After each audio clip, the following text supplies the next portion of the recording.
It's Monday, the 17th of February, 2025, and we are just about 5 weeks out from the Mining Disrupt Expo. Get your tickets right here, that QR code, scan that bad boy, get your tickets to get locked into the biggest, the baddest, the longest running Bitcoin-only expo happening this year, just a few weeks away. As I already pointed out, Fort Lauderdale, Florida. It's going to be some toasty weather, especially compared to where I'm from in the Pacific Northwest. I'm looking forward to some sun. I'm missing it. I need some vitamin D. I am sorely lacking. I'll tell you what, it does have an effect on you after a while. I'm not sure if Sailor is feeling the effects of vitamin D deficiency, but we're going to be getting into something that he has been, well, kind of raked over the coals for saying here recently. Is the Bitcoin Chad slipping?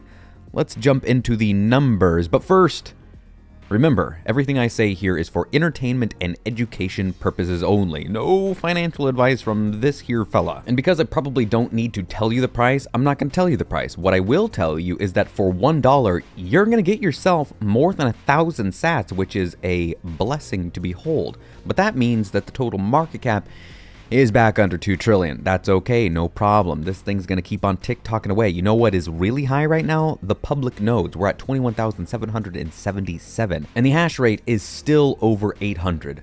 Are we gonna see over 900? Remains to be seen. But on Monday, a truly crazy thing happened. Solo Satoshi here reported that a second, 2 in one day, I repeat, a second solo miner found a block. This means that if you are solo mining, the chances of hitting a block is better now than ever before. We are in the midst of seeing the decentralization of the mining industry. I think that's a very good thing. I don't like seeing these giant pockets of mining. I understand it. I see why it happens, but I really do like seeing solo miners hit blocks. It's a wonderful thing. Now on Tuesday, Macroscope at Macroscope17, and says in a 13F filing today, this is on Tuesday, that Goldman Sachs reported having a 1.7 billion IBIT shares. That's 24 million shares, which is an 88% increase from the previous 13F filed for July, August, and September. Now, moving right into Wednesday, Lynn Alden here mentioned something that I've talked about before. I have mentioned the idea of AI and Bitcoin. And Lynn Alden here says, we're not there yet, but one day the debate over whether AIs are conscious and deserving of rights is going to be insane. Imagine there being billions of entities with a serious societal confusion on whether they actually experience things or not. And the point that I've made is, if we do grant them rights, if that's even in our prerogative to do, it's a real wackadoo question. I'm not going to get into the complexities of that here, not that I even could. But what I think is a pretty safe bet is they might want to be paid. And what do you think digital entities are going to want to be paid in? Paper dollars? I don't think so. On Thursday, Mark Moss here hits on the idea, which is at the core of what I'm going to be talking about in the opinion section. He says, wow, 11.2 million cryptos. You feeling lucky enough to pick the right one? We're going to circle back to that in a moment. And right on the heels of that very thing here, Protest Fiat says, buy something that 1, everyone in the world needs, 2, nobody can stop, and 3, almost nobody understands. 20 years ago, it was Amazon and Apple. Today, it's Bitcoin. And then on Friday, some of the biggest news, if not the biggest news to drop in the realm of Bitcoin. Nick Bhatia here saying, finally, a confirmation. Abu Dhabi's sovereign wealth fund owns Bitcoin. I'm sure that others in the region do as well. What a time.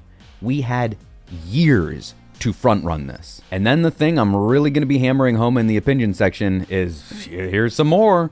Jeff Park, DGT10011, saying the biggest single position in Paul Tudor Jones' portfolio is Bitcoin. That's all you need to know. Now, before I get into the core of the opinion section, let me touch on this one real quick. I mentioned this at the outset. Sailor said, when you buy Bitcoin, you strengthen the network. When you sell Bitcoin, you weaken it. And as people are saying here in the comments, well, he's getting kind of blasted, but here Predator says, The network doesn't know whether you bought or sold Bitcoin. It only knows whether coins are spent. Go read the white paper. Then Jameson Lopp says, when you buy Bitcoin, someone is selling to you. And he says, when you sell Bitcoin, someone is buying from you. Maybe Saylor means, and he didn't say this, so I don't know, but maybe he meant when you buy Bitcoin from a miner, you're strengthening the network because you're buying it from a miner. And if a miner doesn't sell to anyone, then, well, it doesn't go anywhere, and you kind of need to buy from the miner. I don't understand how he wraps his head around the idea of selling Bitcoin, weakening it. I'm not really sure what he means there, but I think this just goes to show, don't have too many heroes. Sometimes people say things and maybe you don't understand them. Maybe there's nuance that we're missing. Who knows? Okay, have you ever heard of the Pareto distribution, the law of Matthew? Basically, here's a whole mathematical formula to it, but it goes a little bit like this. Applications. The Pareto principle, or the 80-20 rule, is a common application, suggesting that, for many events, roughly 80% of the effects come from 20% of the causes. Examples include wealth distribution. A small percentage of people own a large portion of wealth. Here's a really good visual of how dominant Bitcoin is. It's not 80% right now, but it's more than 50%. And everything else, literally everything else, is under 50%. So that means that you're one of 3 million coins probably falls somewhere in this gray area. Which one is going to overtake Bitcoin? I don't know. But I'm guessing it's literally none of those. My guess is that the king is going to remain the king, and all of those other peasants are going to continually get poor and poor and poor until most of them wither away for good. The point here is that math doesn't lose. You cannot beat math. This is something that has been proven time and time and time again in multiple arenas. Here's the Magnificent Seven represented in a pie chart.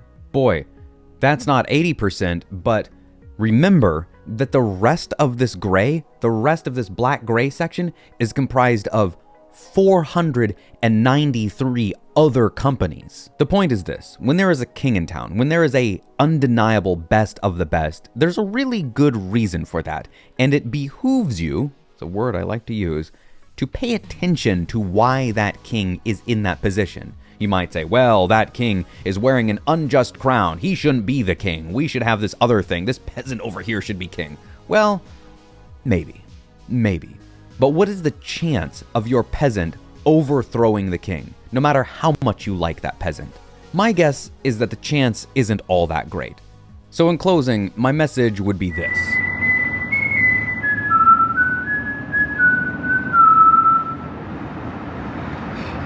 Hey, yo, lesson here, babe.